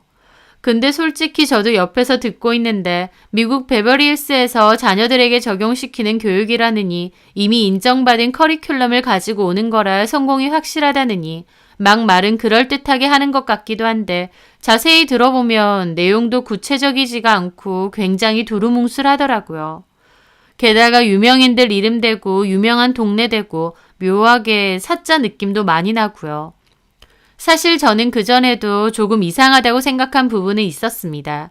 신우가 남친에게 선물 받았다고 명품 가방을 저에게 자랑했었는데요. 그 가방이 마침 저도 있는 가방이었거든요. 너무 갖고 싶은데 가격이 비싸서 한참 동안 망설이고 눈도장만 찍다가 큰맘 먹고 산 가방이었죠. 그래서 저도 그 가방이 디테일에 대해서는 잘 알고 있습니다. 근데 신우가 받았다는 가방이 저랑 같은 상품인데도 불구하고 딱 봐도 다른 부분이 많은 거예요. 금장 모양도 묘하게 다르고 퀼팅 부분의 크기도 다르고요. 자세하게 안 보면 알 수 없지만 저는 워낙 갖고 싶어서 오랫동안 살펴본 가방이니까 알 수 있었죠. 솔직히 속으로 이거 짝퉁 아닌가 싶기도 했습니다. 하지만 그런 말을 했다가 신우가 얼마나 뒤집어지겠나요. 그래서 그냥 예쁘다고 나도 이거 있는데 좋더라고 하고 말았죠. 설마 저렇게 돈도 많다는 남자가 결혼 약속한 여자친구에게 짝퉁을 사줄까 싶기도 했는데 그날 만남에서 얘기를 듣다 보니 사짜 냄새가 진하게 풍기는 겁니다. 저는 그냥 대꾸만 적당히 해주고 있었는데 이상하게 남편은 몹시 관심 있다는 듯 주의 깊게 얘기를 듣더라고요. 그러더니 나중에는 사무실도 한번 가겠다고 하고요. 그렇게 그날의 만남이 끝이 나고 저는 남편에게 말했습니다. 남편은 벌써 그 남자에게 반한 것처럼 사람이 너무 괜찮아 보이고 능력도 있어 보인다며 자기 여동생이 남자를 잘 잡은 것 같다고 그러는 겁니다. 근데 있잖아. 대화할 때 좀 이상한 건 못 느꼈어? 뭐가 이상해? 아니 그냥 묘하게 말이 앞뒤도 안 맞고 너무 두루뭉술하고. 제 말에 남편은 표정이 확 안 좋더라고요. 그게 뭔 소리야? 아무리 여자친구 오빠라고 해도 오늘 첫 만남인데 투자 권유하는 것도 좀 이상하잖아. 자신만만하니까 그런 얘기도 하는 거지. 원래 남자들은 좋은 투자권 있으면 서로 얘기하고 그래. 이제 가족들 사이인데 당연히 얘기할 수 있지. 아니, 나는 그냥 그렇다고. 좀 이상하기도 하고. 뭐 사기꾼 같은 거 아닌가 싶다. 그런 말이라도 하고 싶은 거야? 아니, 뭐 그렇게까지는 아닌데 근데 솔직히 말해서 전에 아가씨가 받았다는 가방 있잖아. 그거 나도 있는데 아가씨 거 약간 짝퉁 같아. 근데 그렇게 돈 많은 사업가가 짝퉁을 선물하나? 그런데 제 말에 남편은 저를 이상하게 보더라고요. 왜 나를 이상하게 봐? 자기야, 혹시 지금 자기 민진이한테 좀 질투 느껴? 질투? 저는 너무 어이가 없더라고요. 내가 왜? 근데 그런 소리를 왜 하냐고. 짝퉁 받은 것 같다느니 박선홍 씨가 사기꾼 같다느니. 내 말은 솔직히 그 사람이 어떤 사람인지 확실한 게 아니니까 조심은 해야 된다 그거지. 자기야, 아무리 내 동생이 과거에 문제를 좀 일으켰다지만 그래도 그렇게 보는 건 기분 나쁘다. 뭐가? 그렇게 괜찮은 남자가 내 동생을 좋아할 리 없다 그거 아냐. 뭘 또 그렇게 말해. 내 말은 내가 보기엔 착실하고 능력 있는 사업가야. 내 동생이 서로 좋아 죽고. 그러니까 자기도 이상한 소리 하지 마. 나 솔직히 기분 별로니까. 남편은 몹시 발끈하더라고요. 저는 어이가 없었습니다. 여태까지 나서서 자기 여동생 욕할 땐 언제고 이제 와서는 둘도 없이 동생 위하는 오빠인 척을 하더라고요. 아무리 욕해도 결국 팔은 안으로 굽는다는 건지 제가 하는 말을 질투로 받아들이고요. 저도 더 이상 제 일도 아닌 걸로 입씨름하기 싫어서 말하지 않았죠. 솔직히 그 남자가 진짜 잘 나가는 사업가고 신우랑 결혼해서 미국도 간다면 제 입장에서도 땡큐입니다. 언제 가게 접고 돈 해달라고 뗐을지 모르는 시한폭탄 같은 신우인데 결혼해서 안정적으로 산다면 저도 좋은 거죠. 그리고 신우 남편이 그렇게 능력 좋고 괜찮은 사람이라면 더욱 축하할 일이고요. 하지만 뭔가 묘하게 말하는 것도 그렇고 사짜 느낌이 나는 겁니다. 저는 그냥 단순한 제 기우일 뿐일 거라고 생각했죠. 그런데 그 뒤 저에게 직접적인 문제가 생겼습니다. 어머님이 저보고 신우 결혼해야 되니 돈을 좀 보태달라 한 거죠. 박서방이 미국 사람이고 가족들도 다 미국에 있다며 그래서 결혼을 하려고 해도 한국에서 올리고 또 미국에서 한 번 더 올린답니다. 그래서 한국에서 결혼 올릴 때 필요한 돈은 신우한테 좀 하라고 했답니다. 저는 그것도 어이가 없더라고요. 그렇게 돈 많고 잘 나가는 사업가라면서 결혼 비용을 신우한테 다 하라고 했다뇨. 하지만 어머님은 어차피 미국에 들어가서 살 거고 거기서 결혼하는 건 다 박서방이 한다고 했다며 집에서 살림 도와주는 헬퍼까지도 다 있답니다. 그러니까 여기서 결혼식 올리는 건 당연히 여자 쪽에서 해야 된다는 거였죠. 그건 그렇다 치는데 그 돈을 저희 보고 좀 해달라는 거예요. 시부모님은 돈이 없다고요. 저도 돈 없다고 했는데 너네 결혼할 때 모은 돈 있지 않느냐며 지금 친정 부모님이 도와준 집에서 살기로 했으니 그 결혼 자금은 그대로 있는 거 아니냐 하시더라고요. 그걸 달라는 거였습니다. 저도 어이가 없었죠. 저희 부모님이 살라고 집을 도와주신 건 맞지만 계속 살라는 의미는 아니었습니다. 한 3, 4년 살다가 저희는 저희 돈 모아서 나갈 거고 이 집은 부모님 원래 계획대로 파실 거거든요. 그래서 저희도 그 사이에 돈 열심히 모아야 되는데 무턱대고 그 돈을 일단 달라는 겁니다. 저는 싫다고 거절을 했는데 그럼 네 신우 결혼도 하지 말라는 거냐며 저에게 화를 내시더군요. 아니 신우 결혼을 왜 제 돈으로 시키려 하시나요? 도대체 이해를 못하겠더군요. 저는 어쨌든 안 된다고 거절을 했습니다. 그런데 이번엔 남편까지도 저한테 닥달을 하는 거예요. 어차피 은행에 있는 돈인데 그 돈 동생 빌려주자고요. 그렇게 잘 나가는 사업가랑 결혼하는데 그 정도 돈도 안 해가면 자기 여동생이 길을 못 펴고 살 거랍니다. 자기 여동생 기 펴는 걸 왜 자꾸 우리 돈, 엄밀히 말하면 제 지분이 훨씬 높은데 이걸로 도와주자고 하는 건지. 저는 남편에게 말했죠. 결혼 전 약속 잊었냐고. 당신 여동생한테 돈 한 푼도 해줄 수 없다고요. 그랬더니 남편은 이건 결혼하는 문제 아니냐며 다른 거래요. 그렇게 답이 안 나오는 싸움을 이어가던 도중 남편은 그럼 자기 목 3천만 원은 달랍니다. 기가 막히더라고요. 솔직히 신혼집 저희 친정 부모님이 안 도와주셨으면 그 돈도 다 집 구하는 데 썼어야 되는데 이제 와서 자기 돈이 어딨나요? 저는 제발 이성적으로 생각하라고 했습니다. 그리고 그 남자 볼수록 이상하다고 결혼한다는데 신우는 그 부모 될 사람들 보기는 본 거냐고 했어요. 남편은 미국이 무슨 옆 동네냐고 그리고 화상전화로 대화는 몇 번 했답니다. 이건 또 뭔 소린가 싶더군요. 하여튼 저는 그 남자에 대해서 알아보는 게 먼저인 것 같다고 돈을 빌려주고 말고는 그 뒤에 제발 결정하라고 했습니다.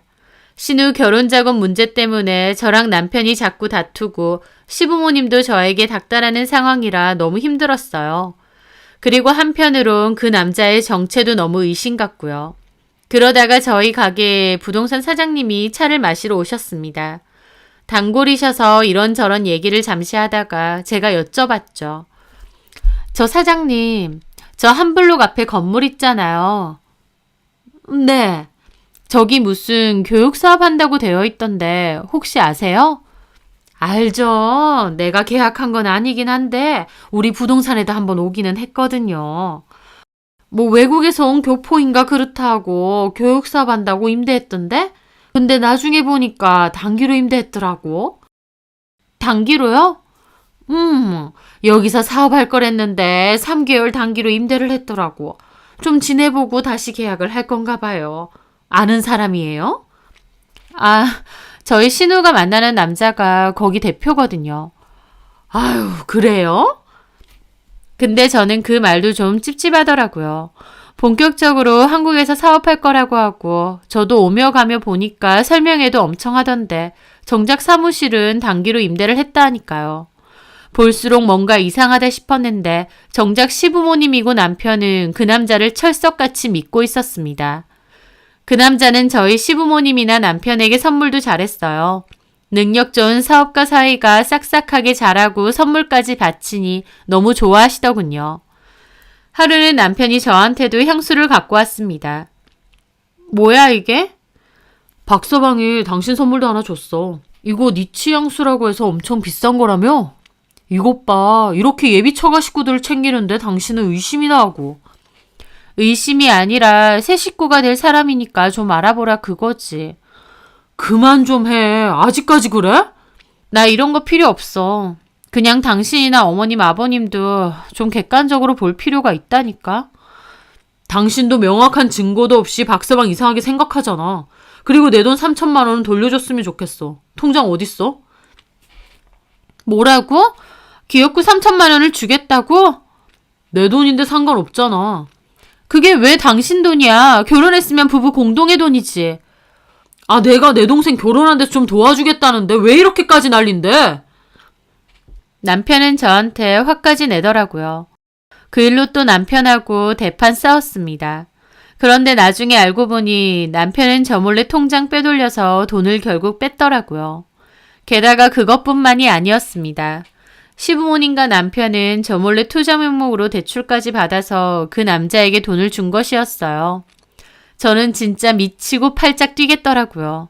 제가 당장 투자하는 거 철회하고 돈 다시 받아오라는데 남편은 그럴 생각 없답니다. 게다가 시부모님도 저한테 신우가 잘 나가는 집에 결혼한다 하니 배 아파서 회방하느냐며 심보 고약하게 쓰지 말라고 하더라고요. 그 과정에서 저는 시댁 식구들과 남편에게 진절머리가 났습니다. 답도 없는 이 집 식구들하고 더 엮이고 싶지도 않았고 그 과정에서 남편과는 진절머리 나게 싸웠는데 밑바닥까지 다 본 기분이었거든요. 남편은 나중에 투자한 거 대박나면 땅을 치고 후회나 하지 말라는데 제가 왜 후회를 하나요? 진짜 이혼까지 생각해야 되나 하던 찰나 남편이 술집에서 60만 원이나 쓴 영수증까지 발견했습니다. 알아보니 여자 나오는 술집이고 그 박서방이라는 작자랑 같대요. 저 진짜 도저히 못 참겠다 싶어서 그거 들고 시댁 찾아갔는데 오히려 어머님 아버님도 그렇고 신우도 그렇고 남자들 사회생활하며 원래 그런 데도 가는 거라며 그 정도도 이해 못 해주냐 하더라고요. 저 진짜 너무 정남이 떨어지고 더 이상 결혼 유지하고 싶지 않다는 생각만 들었습니다. 남편하고도 그때쯤 사이가 너무 안 좋아져서 결국 이혼 얘기도 나왔죠. 남편도 저한테 속도 좁고 자기 마음대로 하려 한다며 질린다고 이혼 원하면 해주겠다 하더군요. 저도 나 몰래 함부로 시댁에 돈 준 거, 유흥업소 간 거 전부 소송 걸 거라고 했습니다. 그렇게 저는 남편과 이혼하기로 했고 이혼과 별개로 남편 유책으로 위자료 소송도 걸었어요. 기나긴 소송 끝에 저는 적은 금액의 위자료 판결받고 끝을 냈습니다. 한때는 사랑해서 결혼도 한 사이인데 이혼 과정은 정말 녹록지 않더라고요. 거의 밑바닥까지 다 볼 정도로 싸웠고 결국은 끝이 났습니다. 그 과정이 참 힘들기도 했지만 결국 끝났고 다시는 그 인간들 안 보고 살 건이 됐다 생각하면서요. 그렇게 하루는 여느 때처럼 가게에 나와 일을 하고 있었는데요. 부동산 사장님이 들어오시는 겁니다. 그러더니 김 사장, 그때 김 사장이 말했던 그 교육센터 있잖아. 왜 김 사장 신우 남편 될 사람이 한다고 했나? 네, 맞아요. 거기 지금 난리 났어. 네? 한번 가봐. 저는 뭔 소린가 싶어서 사장님하고 그쪽으로 가보게 되었습니다. 그런데 보니까 사람들이 막 왔다 갔다 하고 대표 어딨느냐 소리 지르고 난리통이 따로 없더라고요. 이게 무슨 일이냐 한 사람을 붙잡고 물어보니 그 사람이 저보고 혹시 여기 투자했냐 그럽니다. 그래서 엉겁결에 네라고 대답했는데 여기 대표가 투자금 들고 외국으로 날랐다고 지금 이러고 있을 때가 아니라고 그러는 거예요. 교육 관련 사업한다고 투자금 잔뜩 받았는데 연락 두절이라고요. 아마 미국으로 튄 것 같다면서요. 저 그 말 듣는데 입이 떡 벌어지더라고요. 옆에 같이 부동산 사장님도 경악하시고요. 저는 얼떨떨한 기분으로 저희 가게에 돌아왔고 저희 언니가 무슨 일이냐 물어보더라고요. 저는 자초지종을 설명했고 언니도 경악했습니다. 나중에 부동산 사장님 통해서 들은 얘긴데 미국에서도 이미 사기치고 한국으로 도망 나온 거랍니다. 게다가 미국에서 이미 결혼도 했었고 애도 있는 남자래요. 전문적인 꾼인데 미국으로 돌아가지는 않았을 거고 아예 제3국으로 도망갔을 거라고 추측하더라고요. 저는 그 와중에 신우도 같이 도망간 건지 아니면 사기만 당한 건지 궁금하긴 하더라고요. 근데 나중에 우연히 지인으로부터 듣게 되었는데 신우도 같이 도망간 건 아니고 돈만 뜯겼다 했습니다. 신우 같은 피해자가 2명 더 있다고도 했고요. 신우한테만 결혼 자금으로 뜯긴 돈도 3천만 원 이상이고 그 외에 별도로 전 남편과 시댁 식구들이 대출까지 내서 투자한 것도 5천 이상이라고 하더라고요. 신우 같은 피해자가 2명 더 있고 투자 사기는 별도니까 사기 금액만 해도 엄청났죠. 그 남자는 결국 숲에 떨어졌다고도 하고요. 저 위자료 줄 때 남편 내서 먹고 떨어져라는 식으로 말도 했었는데 자기들은 곧 더 큰 돈 번다고도 했었거든요. 사기인 줄도 모르고 저한테 끝까지 큰 소리 탕탕 쳤었는데 결국은 이렇게 된 거더라고요. 얘기를 전해준 지인이 전 남편이나 시댁 식구들 모두 초상집이라면서 신우 탓하고 네가 그러면 그렇지 저런 사기꾼 같은 인간까지 데리고 와서 집을 망하게 하느냐 난리가 났대요. 남편도 너 때문에 이혼까지 했다고 신우 원망하고 아주 쑥대밭이 되었답니다. 그 얘기를 듣는데 참 쓴웃음밖에 안 나오더라고요. 제가 뭔가 좀 이상하니 알아보라고 몇 번이나 말했는데 뭐에 씌인 건지 제 얘기는 귓등으로도 듣지 않더니 결국 저렇게 된 거였습니다. 저는 차라리 저 진흙탕에서 먼저 빠져나온 게 신의 한 수였구나 싶었어요. 이혼 안 하고 같이 있었다면 저까지 진흙탕 속으로 빨려 들어갔을 테니까요. 짧은 결혼 생활을 끝내고 이혼하는 거라 마음도 착잡했었는데 이제 와서 보니 차라리 잘 됐다 싶기도 한 겁니다. 남편은 잘 알지도 못하는 낯선 남자가 아니라 와이프인 제 말을 잘 들었어야 했어요. 시부모님도 정체도 제대로 모르는 그 남자 말만 믿을 게 아니라 며느리가 진심으로 경고하는 말을 들으셔야 했고요. 결국 욕심에 눈멀어서 제대로 된 판단도 없이 속아 넘어간 건데 누굴 탓하겠나요? 저는 그 사람들과 더 이상 가족도 뭣도 아니니 어떻게 하든 이제 더는 상관 안 하렵니다. 누군가 옆에서 진심으로 하는 말을 귀담아 들을 줄도 알아야 된다고 생각하거든요. 저는 이혼 후 제 일에 더 집중하며 열심히 살아가고 있습니다. 헛된 욕심 없이 제일 열심히 하며 성실하게 땀 흘리고 사는 게 제일인 것 같네요. 제 사연 들어주셔서 감사합니다.